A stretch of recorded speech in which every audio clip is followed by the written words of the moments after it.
Hello there.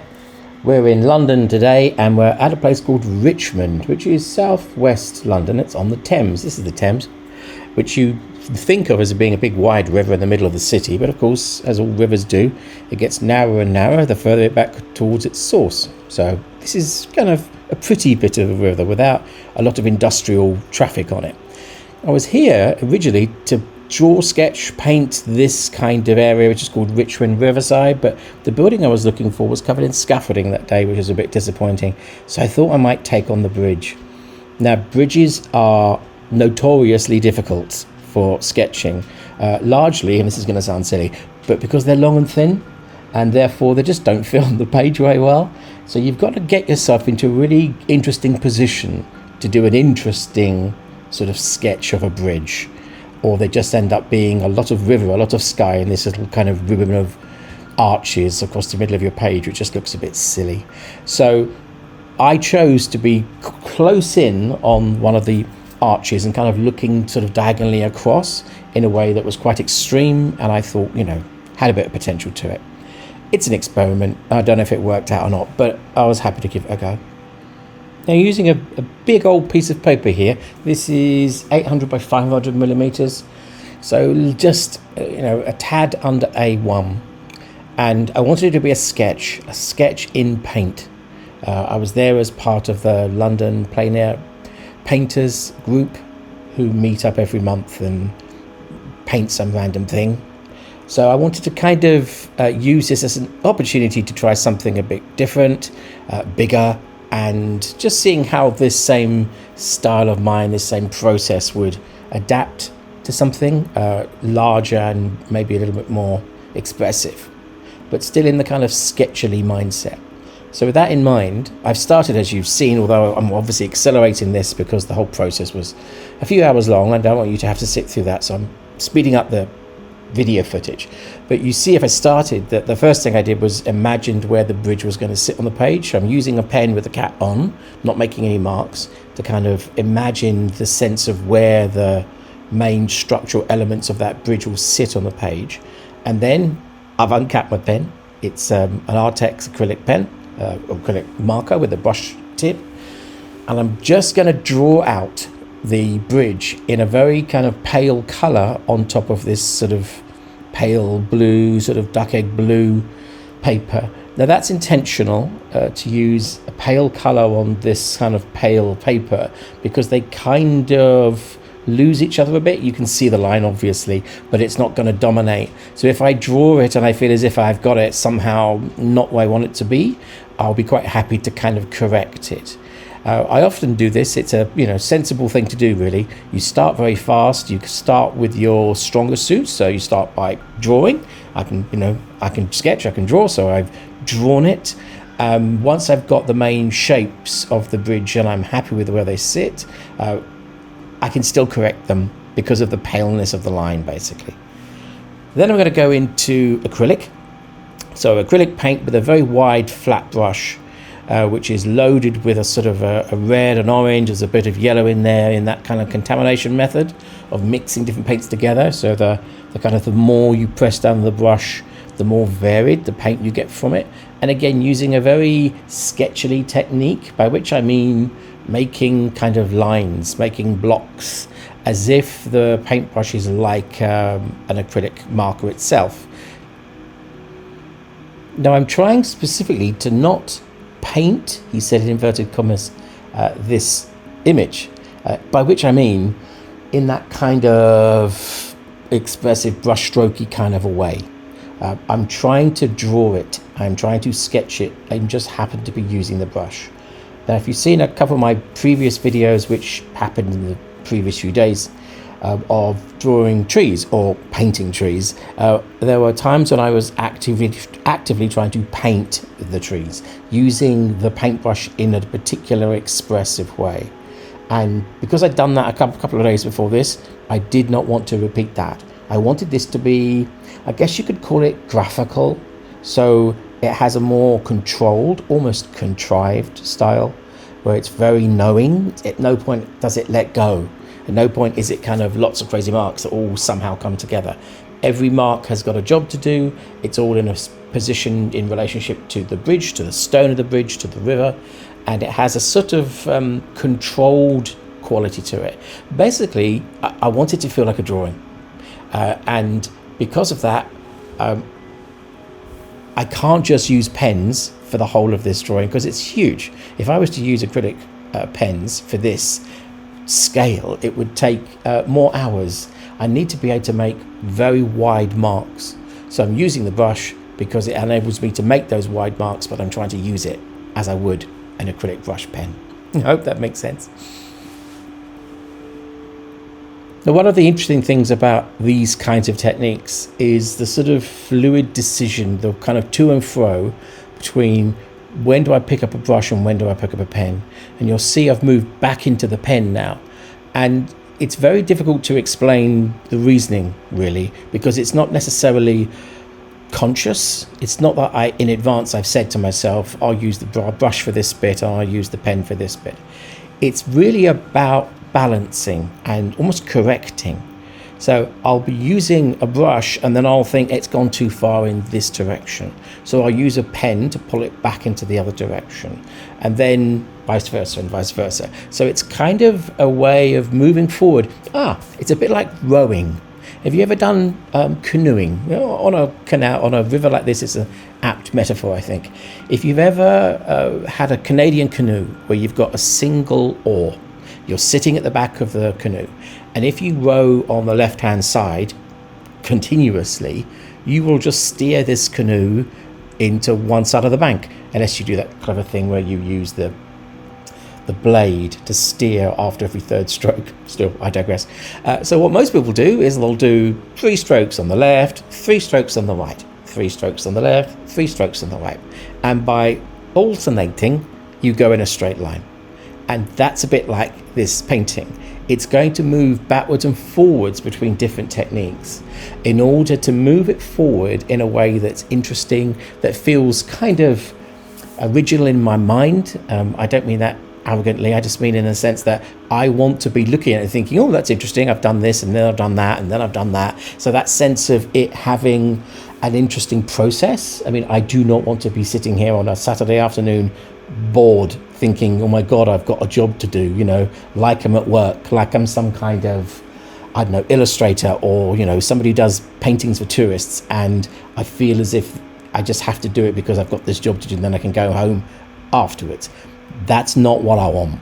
I want to enjoy this, and I want to enjoy it in a way that feels as if I'm learning, as if I'm discovering new things about this scene, about myself, about my ability to react to things, where I have areas that need development, where I'm happy with the way I approach things, and basically I want to use this to move forward. I don't want it to move backwards.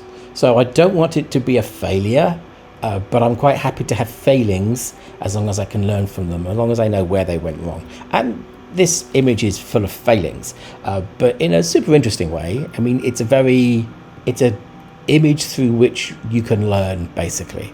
And the next time I do a big image like this, I'll do it differently, and I know I will. But it will have been possible only because of something like this. This kind of sketching with paint is a way of discovering something, because it does require you to think in a very graphical way, not in a painterly way.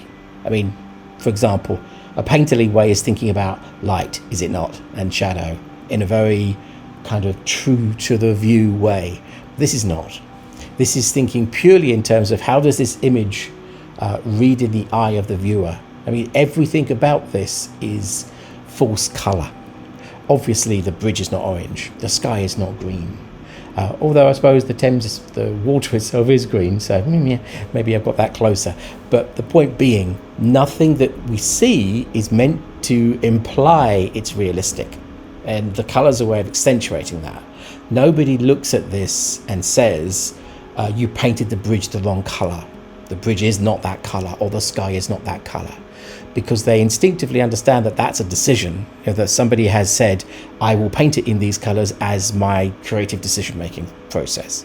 And they accept that. It's one of the things that happens when you're looking at some piece of imagery that a person's created. that you kind of instantly buy into sort of those kind of core premises behind it, that kind of sense of the inverted commas style of the image. Style is a word I have problems with, but let's go with it. If this image is said to have a style, its style is something which sets it apart from reality. I guess that's all I'm really saying. And that gives you certain freedoms, because you can kind of twist reality a little bit. I mean, if you look at the photographs of the bridge, the arches are actually wider than I'm showing them. I'm showing them more kind of horseshoe shaped because I like that shape. And if I drew them or sketched them in the true shape of the bridge, it would extend the arches out in a way that which would lose the bridge off the side of the page. I don't think anybody looks at this image, and if they know Richmond Bridge, they would all know that was the topic. No one says the arches are wrong. But if you think about it logically just for a second, they clearly are. So that ability through your decision-making process to kind of corrupt what is in front of you, to change the shape, to change the color, to change how it is seen, and to have everybody who looks at your image accept that, that's a really interesting place to be. It's a very interesting thing to explore. And you can do it yourself. I mean, just imagine you're going to sketch, paint, draw anything, and say to yourself, I will use completely the wrong colors or different colors. I'm going to do this building in blue even though it's red, that kind of thing. Just say actively, I will make decisions that are contrary to reality in every way possible, in the form, in the shape, in the color, in whatever way you do, and people will buy it. I don't mean physically buy it, I mean people will buy into it. People will accept that as instinctively your creative decision-making process. And if you go into any modern art gallery, I mean, look at Picasso, for heaven's sake. Okay, it's probably fair to say if you're a very young person, you might look at a Picasso and say, but people don't have eyes on the other side of their head or something, or that's not what violins look like. But as soon as you reach a certain stage in your life, you accept that person has the right to paint a violin in any way they choose to, because they are kind of beyond that level of question. We know they can draw it accurately, and therefore if they choose to not, that's their decision. That's on them. Well done them. Now you'll see there's a very basic color game happening. And at this stage in the painting, it's very obvious, but it's not so obvious in the final piece. In that, obviously, you've got the false colours, but you've got opposites on colour wheel stories going on. So you've got the sort of orange red of the bridge, you've got the green, which are opposites on colour wheel. You've then got the blue, the sort of sky blue and the orange. Again, how they relate on the colour wheel as a sort of, they fight each other visually. So there's a kind of conflict going on. And for a majority of this image creation, as you're watching it develop in front of you, you'll be thinking that can't work, that shouldn't work, because these colours are like fighting each other. And if you consider the final piece, if you know they're fighting, you can see the fighting. But when you first see it, it just looks like a load of interesting decisions. It doesn't look actively wrong, doing anything radical or particularly special. You're just, remembering that certain colours kind of conflict with each other, kind of bounce off each other in an interesting way. I mean, you know that yourself, because when you go to your wardrobe in the morning and you pull out a shirt or a pair of slacks and you're thinking, well, that colour won't go with that, but that colour will. So we all have that instant sort of ability to make decisions. Unless you're one of these lucky people who only has one colour in your wardrobe, I'd like to be that person. So I just have to close my eyes and drag anything out and it will all work, because it's always, I don't know, a black t-shirt and jeans or whatever. Still, I digress again. The point being, human beings, we have a very instinctive relationship to colour. And therefore, this isn't something you need to over-intellectualise, I would suggest. This is something you can kind of gut respond to. This is something you can just go for. So when I set out this to sort of sketch paint this, I did know the bridge was going to be orange, and that's all. I didn't know the sky was going to be green. That just happened as it was progressing. I didn't know that this kind of sky blue would become so important. I didn't know I'd end up with kind of lilacs in there. These are all responsives. They all are decisions that are taken based on how the image is developing in front of you. And they're, as I say, intuitive. I mean, it's not as if they're right or wrong, I guess is my point. And if you're not careful with something like this, you can kind of and a lot, you know? You can be worried about it. And it's better to paint it. It's better to get the paint out of the tube or whatever, onto the paper or whatever, as quick as possible. And not sit there saying, yeah, but what happens if yellow's wrong, or the blue should have been more teal or whatever? You know, you can spend a lot of time thinking, and thinking doesn't get the painting done. You need to spend a lot of time painting and learn from it. And even if, let's imagine, every single color that you choose, you regret. That you just think, oh my God, every decision I took was the wrong one. I wish I hadn't used this, and this. Well done you, because you've just learnt a whole load of things to never do again. And bearing in mind that the image you may have created, loads of other people may think is brilliant. But if you personally don't like the color combination, then fine. You never have to do it again. In the case of this, I could choose to never have this paper again. This kind of very pale blue felt a bit weak, I mean, compared to the painting that was being sort of sketched out in front of me. I kind of wished that the paper I brought had been more intense. In fact, if you look at the final piece, you'll see that there's only the fraction, bottom left-hand corner, that is the original colour left behind. And actually, I guess it kind of works in there. But if I'd had a stronger piece of paper, I think I wouldn't have had to try so hard to create this kind of extreme of energy that ultimately is kind of happening. And again, I should stress, I didn't go into this thinking I'm going to create an extreme energy. I think that's a response as well. I found the bridge a bit meh, you know? It's just a bridge. It's not like the most exciting thing in the world. And I think what I'm trying to do is bring excitement to that bridge. Now, having said that, I wouldn't be me if I didn't give you a little bit of history at this moment, because this actually is an exciting bridge, although I only found this out afterwards, which is silly of me. I should have looked it up in advance. This is obviously Richmond Bridge. It was completed in 1777, so it's a proper old one. But interestingly, as far as this area, as far as London is concerned, it is actually the oldest bridge that crosses the Thames. Of course, there have been bridges crossing the Thames for 1,000 years and more, but they all get replaced. So every bridge, you know, all the way up to Tower Bridge and everything else, all these bridges are basically within the last 200 years, because they've all been replaced or updated or whatever. This fella, Richmond Bridge, 1777, is the original.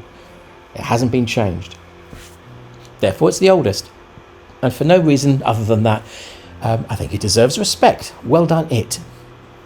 Well, you can see, by the way, at some moments the boats moving. When I originally chose this spot, I was thinking I would paint the boats. And I don't know, again, how knowing this was, but the boats are quite orange. They're kind of wood colours, very orange. And I don't know now whether I was responding to the orange in the boats and to kind of call out the warmth of the stone in the bridge to make that orange. And then when I painted the boats, that orange would speak to the bridge. I don't know whether that was in my head. I can't tell you because it's instinctive. It wasn't in the front brain. It may have been in the back brain. But it quickly became clear to me that the boats were annoying. They kept moving, not just because of tides and everything else, but because people kept hiring them and going out for a row in the Thames. I'm sitting right beside a place where you can hire a rowboat and go for a Thames row. So I decided I didn't want to do the boats because they were being annoying and kept moving around.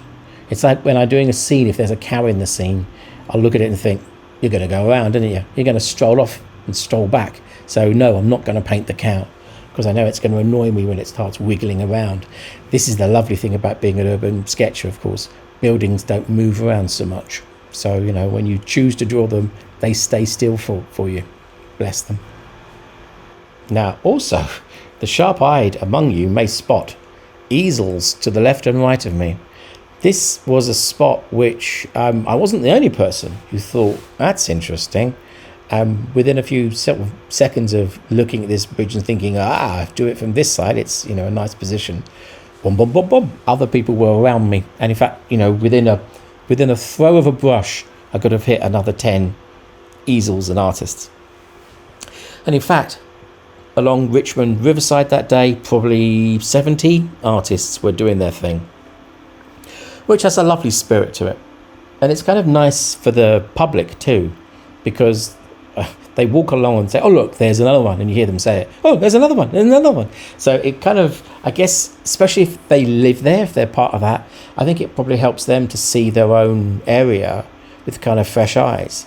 Because if they take the time to just look at 2 or 3 of what people are doing, everybody's doing something different in painterly terms. It's not as if we're all doing the same kind of view or the same kind of painting style. Although in this case, there were 3 people doing the same view. But we're all doing it in radically different styles. I have desperately tried to cut out those other artists for discretionary purposes. I didn't feel as if it would be fair of me to include them. Now, this is the bit of a painting that makes me happy. This is kind of hour and a half, 2 hours in. And at this point, you know what it is. And if you look at the painting and you look at the finished painting, they're basically the same. All that's going to happen now is refinements. And what's lovely about a session like this is it's timed. As in, we meet up at a certain time and we know we're going to sort of what's called throw down, as in put your painting in an area where other people can look at it. Everybody can kind of comment on what everybody's done. So you have a start time, you have a finish time. So if you get to a point where at this point I've still got 2 hours before the throwdown, and you think, oh, okay, so it's all going to be good. You know, this is clearly going to be finished, and I can sort of not exactly relax, but enjoy the refinement process. So with my kind of process, if I start out with the very wide brush, I'm going to end up with a very fine brush, because as I'm going through, it's always about finding those refinements. And you'll note that it's often that sense of the sketch. It's outlining, for example, is a big part, where I'll think that area might look right, and then I've worked on a few other bits, I've worked on something else, I'll look at it again and think, no, that needs more sort of holding together.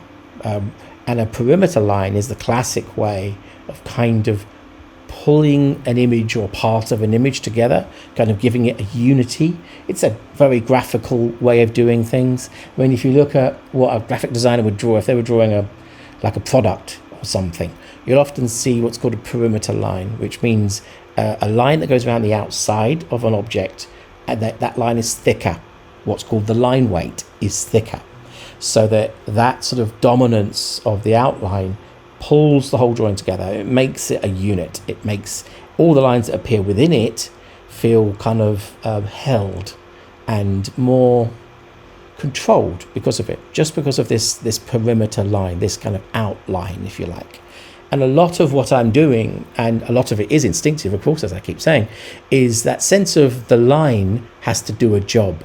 Is the line denoting a piece of stone or a piece of brick, or is it denoting a sort of an element of the construction? You know, is it the arch? Is it the lamppost?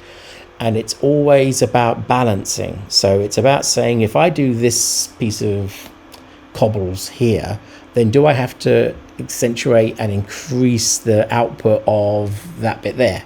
You know, it's kind of, I guess it's like mixing music tracks. If you're one of those music producers, you've got one of those massive boards with 500 tracks on it, and you keep thinking, let's just increase that part, the volume of that, or the tonality of that. Oh no, that's good, but now I have to increase one of the early bits as well. That sense of everything having to be gently upped the whole way through the board, just to get that kind of orchestral feeling. In fact, orchestral is quite a nice analogy again.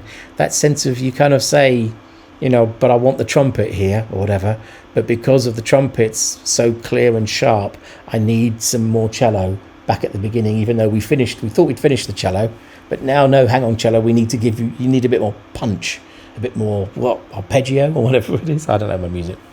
But anyway, you get the point. So you're continuously, it's like creating a piece of music with a whole load of musicians. The musicians are paint, and the brush is obviously the conducting stick. What's that called? The conductors, whatever they are. Baton, that's it.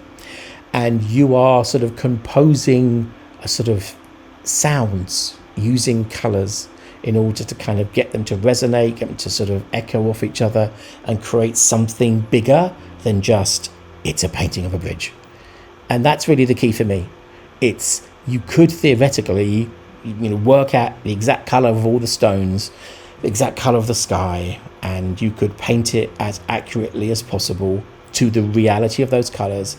And it'd be like, well, who cares? Well, at least I wouldn't care. Maybe other people clearly would care. Again, I always say it, but I could take a photograph. I could blow the photograph really big and it would be great. So there seems to me that the act of everything you do, this kind of analogy for the orchestral piece of music, the idea of it being lots of different things coming together, being sort of held together by the conductor, but all that conductor's really doing is stopping things from getting wild, for stopping it just being noises, because every single piece, every instrument, every colour does have the ability to shout too loudly.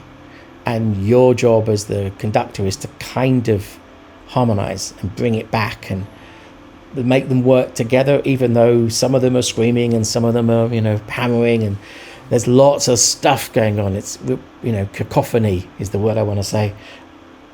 And the same as this, some of these colours are insanely intense, and yet they need to be brought to heel. They need to be made to kind of all hum together without, being silly about it.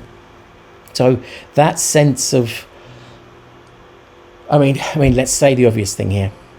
This is a hard thing to teach.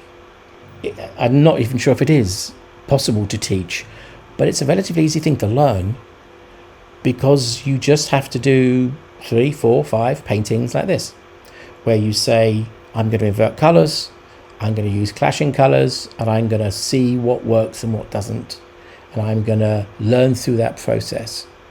It's like trying to learn how to drive a car from a book. It's possible to do some things. You can learn about the colour wheel, you can learn what paints go together, you can learn how quickly acrylic will dry on paper as opposed to on board, that kind of thing. You can learn technical things. I could give you a list of all the different paint colours that are used here. Lots of other YouTube channels kind of go deep into that. The sense that if you knew the name of this orange, that would somehow liberate you, give you some kind of special knowledge. And the reality is, I didn't care what orange it was. I didn't even look. It's not as if I chose it. It chose itself. I opened up my box. There were some colours, and one of them called out. One of them said, "That's me," and off you go. So it's not about knowledge, I guess is my point. It's about letting go and going with it.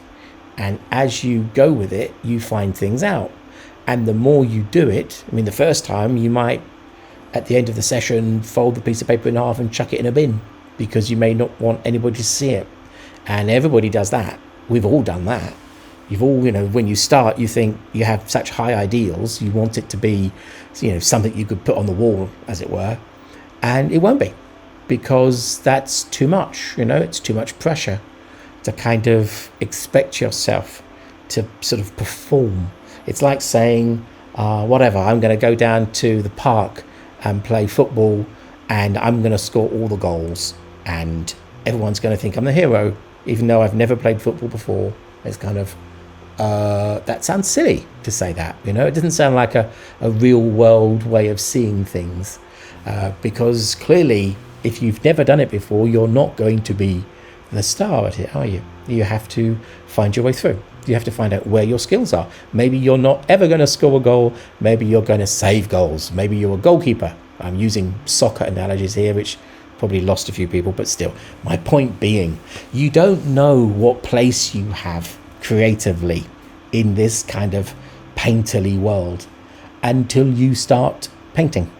And then you find out where your strengths are, or your interests are, quite frankly. It may be that, I know some people who can paint in a particular way and they're extremely good at it, and you'll rarely see them paint in that way because they're extremely good at it, and that's a bit boring for them.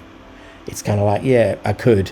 Again, that's that difference between it being a job and it being a pleasure. If you're painting because it's your job, you feel as if it's your job, that it's all about the output, it's all about the quality of the end image. And if you're painting for yourself, then you're painting to learn. So the predictability is a problem. You don't want it to be a predictable outcome. There's no advantage for you. Now, you will have seen at various points me holding up the mobile phone to take a photograph of this image to kind of help myself to see the image in a fresh way. In the olden days, people would use like a mirror and hold a mirror up so they could see a reverse image. And by seeing a reversed image, you see it freshly. You see it as if for the first time. It's a really great way of saying, is everything in the right place? Is everything the right balance? All that kind of stuff. So if you don't have a mobile phone, by all means, use a mirror. It's very useful. Having said all of that, I always criticize myself afterwards for not looking carefully enough, for not thinking enough. I do tend to be a kind of speed painter. I tend, when I have the brush in my hand, I'm off, and very little can slow me down. And that has obvious strengths to it. The image gets done, but there's bits I regret because I've rushed them.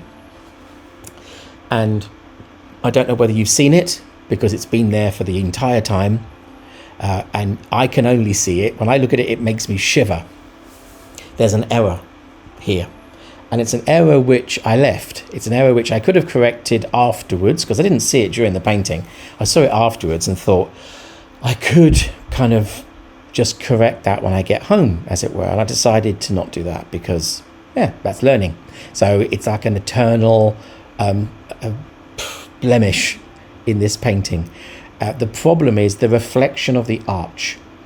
If you look at the horseshoe arch and you look at the reflection below it, the reflection below it is not the same shape. It's a different arch. And it's largely to do with how it first starts. The arch, as it goes down towards the water, is a vertical line, and when you see it in the water, it's not a vertical line. It should be. That's horrific for me. I look at that and it's like, it's shameful. It's such a silly mistake to have made. And here you see the lovely plein air painters having their kind of, look at us, we've done all these paintings together, which is really sweet, really charming. It's a great way of getting yourself out and about and meeting people and doing a painting and, feeling part of something more than just yourself. I think the final piece is fine. I learnt a lot. I enjoyed doing it. I didn't embarrass myself.